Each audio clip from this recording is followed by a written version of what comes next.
Jacob fa te horun puya thleng masa iskarale asera anlo ti meka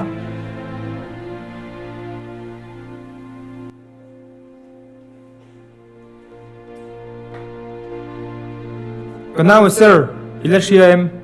kanu rakile khan raichen Benjamin ashingani kha kapa khan adam chuina achil ber me khania ron thleng ma berom tak chu ni sin fa u beriu ben poimak ngot mai kapa in ka thil ti theina le ka chakna ra ma saber thu nei ber na i nei ati khania ma se tui anga het lo ti taka kapa khumpui akai awangin kapa Jacoba an chia chon ala zui zel ani hi chutia an ti mek lai chuan Simeon le Levia an ron thleng ve mek boka ka wiskar so kan unau zinga hriam le leichem te nei panhi Simeon le Levia pon ron thlen le to so an thin urin mi an thata an ti moin bong pa an chat ti thu hlir ala le to kha Jacob a tha ti hming che tu te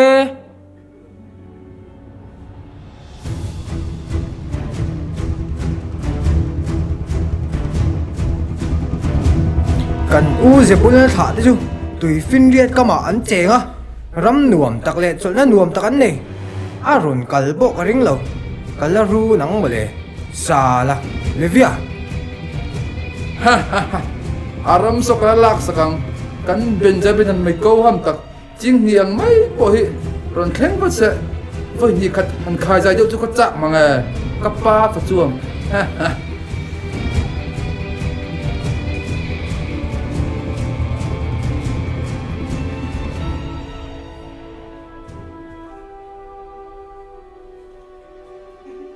fa uber Rubina aron man tak si lawa chuan ke Josepha pathianin Jacob patha ta na abel ro thian kan chun zom mai nge Juda nang zong yu nau ten an fak che ipa fa pa te chu i ma an ku nang dana kan u nau jing mingoi choi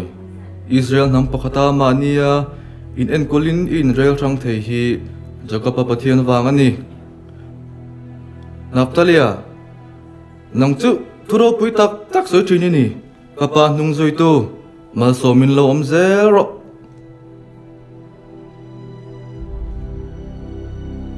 Jacob tu le fate horun pui a hian tram pui wangin ai guptara min chu san dona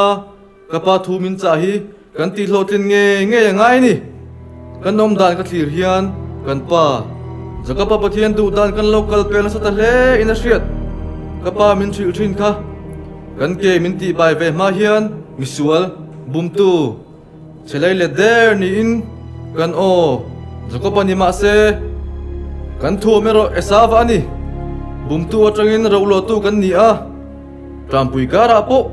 lalpan min thlangin ruat ani han ngai tu let ve ma te u kan om hun hi kapa in Bethel tia alo vo kha ni a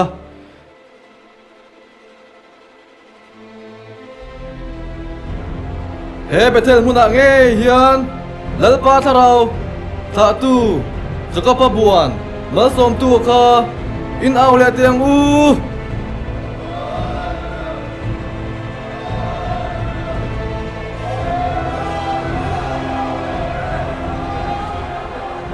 chu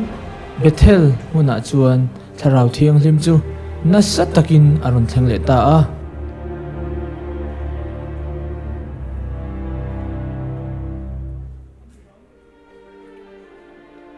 El Bethel harna in zoram atuam mup upa ko ushan le khotlang an lim hle a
Zako papatiana chuan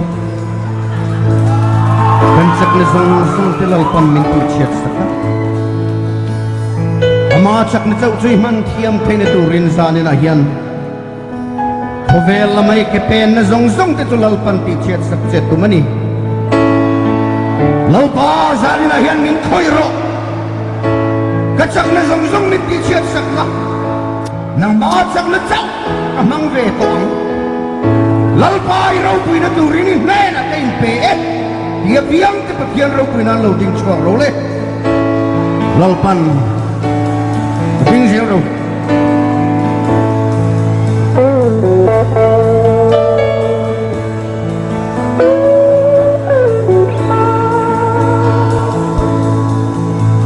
zakop patiana chuan katsak na zong te ti chiat saka omin amen lalpa chak na chau chu kalau man thiam ve nan ka ke min ti pai ta nung tama ka ne thei no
Bethel har na chu aro pui nge mai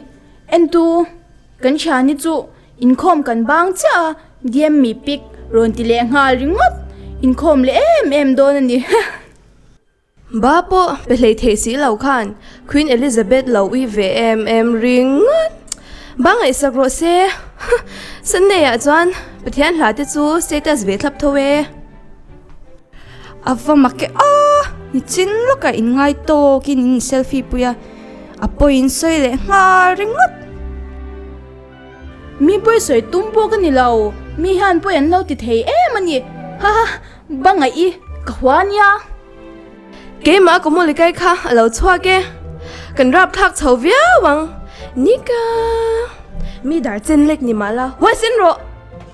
ento ka bia pa strict te thala khi the spy who loves me mi pani hi chu vanuam don em dot soi le lume chia enga ibia pa khan abia nu ron phur kan hu a satyang class lo senior ching uil to ki dunya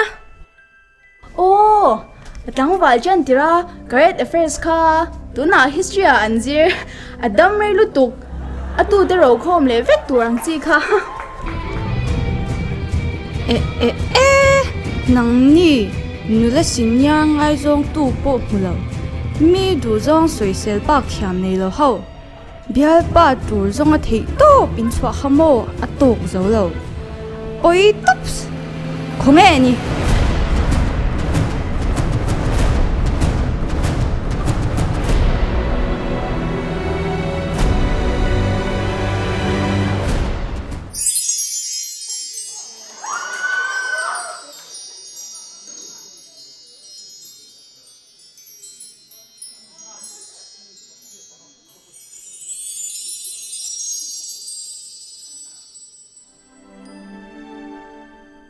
Adrian, don't nghe. Monday is the weekend. ha tun mấy khăn xua lên về Bro, kan in kam mo jaw lang. Hey hom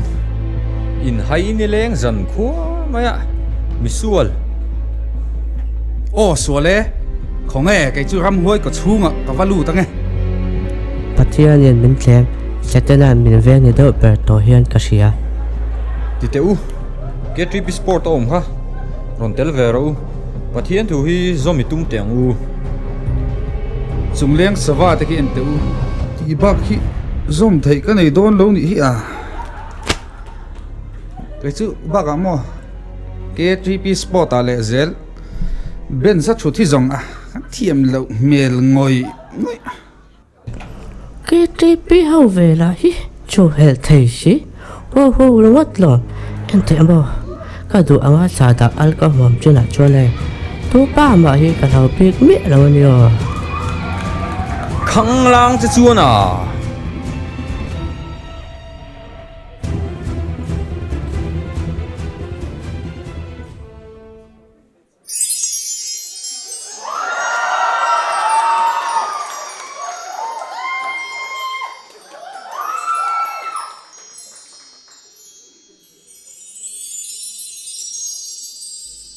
El Bethel vang la ya in khom lo te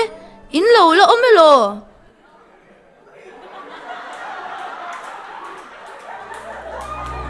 o ni zana Jacob Pathian chung chang te kha han ngai tha u la o mi chen khat chuan mangai Pathian hi an zonga an mu me ya chen khat ero chuan ru le thling ti sa le ril ru atli a na taka hliam an ni nuwa cha an mu fia chin Jacoba angkhan khovel thural pui thei to lo khovel ta na ke bai te kan lo ni ta ani min nei pum hlum to fatir mal som na churil chama wangin a shala Pathian atanga mal som na kan don te hi khovel thil ral thei mangin kan shal mai tur ani lo Jacoba chuan bum na nen apa mal som na adonga har sat na tam tak le in mel mak na an chung kwa aron thlena mal som na hi bum na adon a that lo zia kan hmu ani Jeremia, motivate. Nilo Jacoba motivate tuna chuan Jacoba fa te kan ni to tiro u Jacoba tu le fa te horun puya ikalang u hyang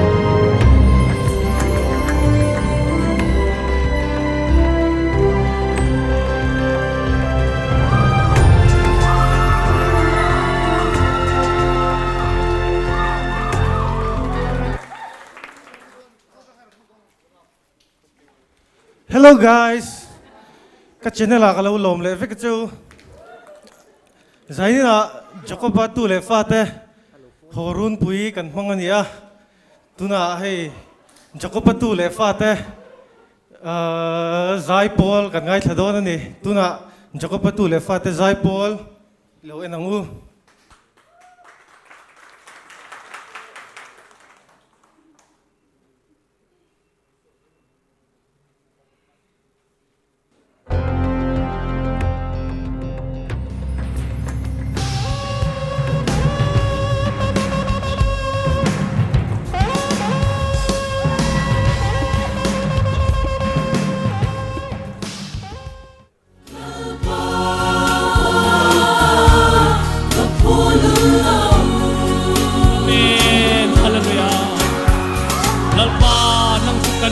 kan moi nei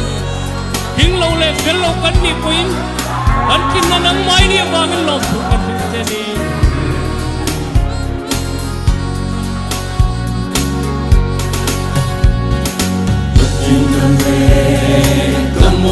nang ai su kan ei chen nang ai su kan ei chen so ai to lo be dang ren ka mai to lo be enki mini hallelujah enki mini the holy son the holy master essa what the indasi Lord tu Christus per min tua mateo Lord tu Christus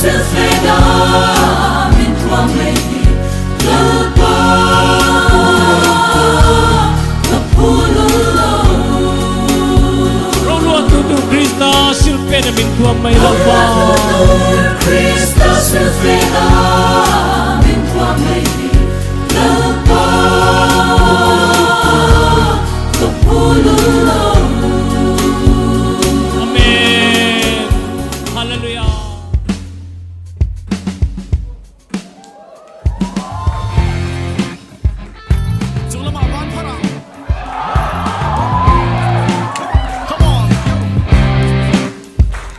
Kovel ro kui na uma hun kap man line Kovel par moi na chena nun kap man line Kong ding sok mo na kong dik lo ka so line Mangai tui suan min chan so ka this senin Lin ma chu e ngei ti mo Muan ma chu ko ngei zong mo Kal sang go boy na kovel kim I suan e na ong hil na kim